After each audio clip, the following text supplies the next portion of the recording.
صحابہ نبی کے ہاتھ پہ تزکیہ والی بیعت بھی کرتے تھے کہ ظاہری اور باطنی کیا کرنا ہے، تزکیہ، جس کا 28ویں پارے میں ذکر بھی ہے.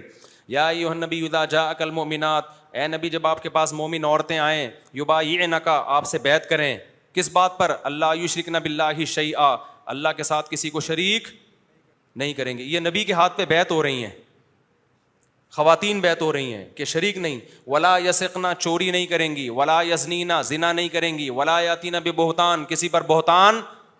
بعض دفعہ خواتین دشمنی میں جھوٹ بہتان لگا دیتی ہیں، نندوں پر، جٹھانیوں پہ، وغیرہ وغیرہ پہ، تو بہتان نہیں لگائیں گی. یہ ساری کس کی بیعت ہو رہی ہے؟ اعمال کی.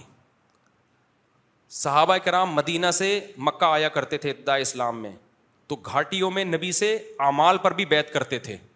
اعمال پر یہ والی بیعت جو تھی، جو اعمال پر بیعت اور تزکیہ والی بیعت تھی، یہ والی بیعت نبی صلی اللہ علیہ وسلم کے بعد ختم ہو گئی. ایک وجہ سے، وجہ یہ تھی کہ بغاوت کا خطرہ تھا. یعنی اگر علماء یہ والی بیعت لینا شروع کرتے نا لوگوں سے، بزرگان دین، تو خطرہ یہ تھا کہ کہیں دوسری خلافت تو نہیں قائم کر رہی ہے، کوئی متوازی حکومت تو نہیں، بغاوت کا خطرہ تھا یہ، کیونکہ خلافتیں تھیں نا اس وقت. تو یہ وقتی طور پر موقوف کر دی گئی اعمال والی بیعت.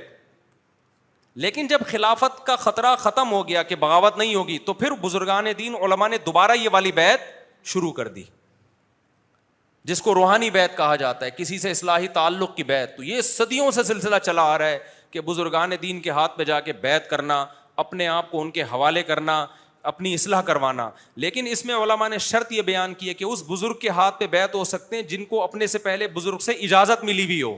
سمجھ میں آ رہی ہے بات کہ نہیں آ رہی ہے؟ ایسا ہی نہیں کوئی اٹھ کے لوگوں کو بیعت کرنا شروع، کیونکہ جس کا اپنا تزکیہ نہیں ہوا، جو خود کسی سے اصلاحی تعلق نہیں ہے، وہ آگے کیسے کسی کی اصلاح کر سکتا ہے؟